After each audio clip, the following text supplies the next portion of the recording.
La Diagonale de l'Immo, une émission présentée par Raphaël Ollery, directeur du marketing d'AC Environnement, leader du diagnostic immobilier.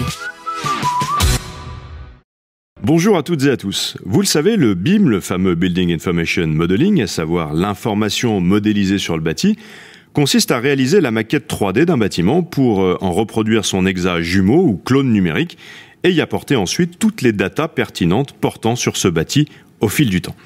Je pose la question, et si le BIM facilitait aussi la vente immobilière d'un appartement ou d'une maison? Je m'explique. Que demandent ceux qui veulent acheter un bien immobilier? Du conseil, s'il passe par un agent immobilier, et plus que tout, une information fiable, qualifiée, vérifiable, incontestable sur le bien, sur lequel ils ont eu un coup de cœur, afin de savoir précisément ce qu'ils achètent, ce dans quoi ils vivront, ce que sera leur consommation d'énergie, l'état des lieux et des polluants du bâti, etc. Bref, tout ce qui va leur permettre de prendre une décision éclairée, dans la sérénité, à propos d'un achat qui peut les engager pour longtemps, toute une vie parfois. Et c'est là que je veux en venir. La vocation du BIM n'est-elle pas justement de compiler, de centraliser, de partager de l'information sur un appartement ou une maison? C'est pourquoi je ne vois que des avantages à le faire utiliser dans la transaction, à commencer par les agents immobiliers, renforçant ainsi leur capacité de conseil et leur crédibilité. Premier avantage, l'accès à des données géométriques précises.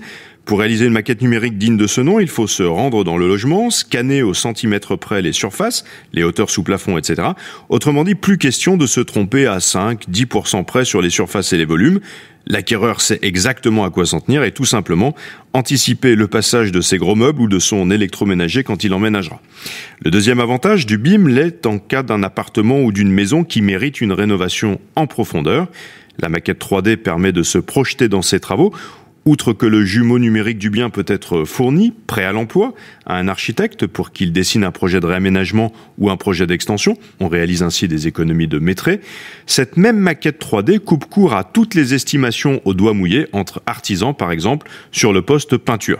Si la maquette dit qu'une surface de mur du salon est de 46,78 mètres carrés, plus aucun artisan ne pourra estimer les surfaces à peindre à 50 mètres carrés et plus, espérant gruger un petit bonus. Cela vaut pour tous les corps de métier.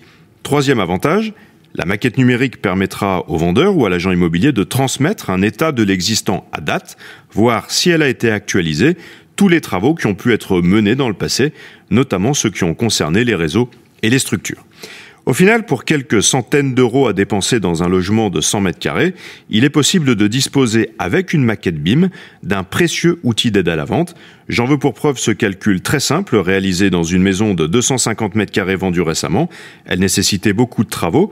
La maquette 3D fournie a permis aux acquéreurs de négocier les prix des artisans de 23%, soit 46 000 euros d'économie sur 200 000 euros de travaux, ce qui a fait dire à l'agent immobilier habile: grâce au BIM, non seulement vous allez réaliser les travaux de vos rêves, mais en plus, vous allez pouvoir faire construire votre piscine dès cette année.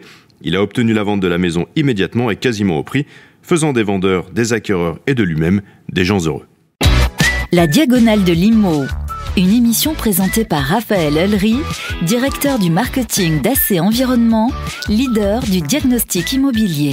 La Diagonale de l'Immo, on débat sans travers ni détour. Rendez-vous sur les réseaux sociaux.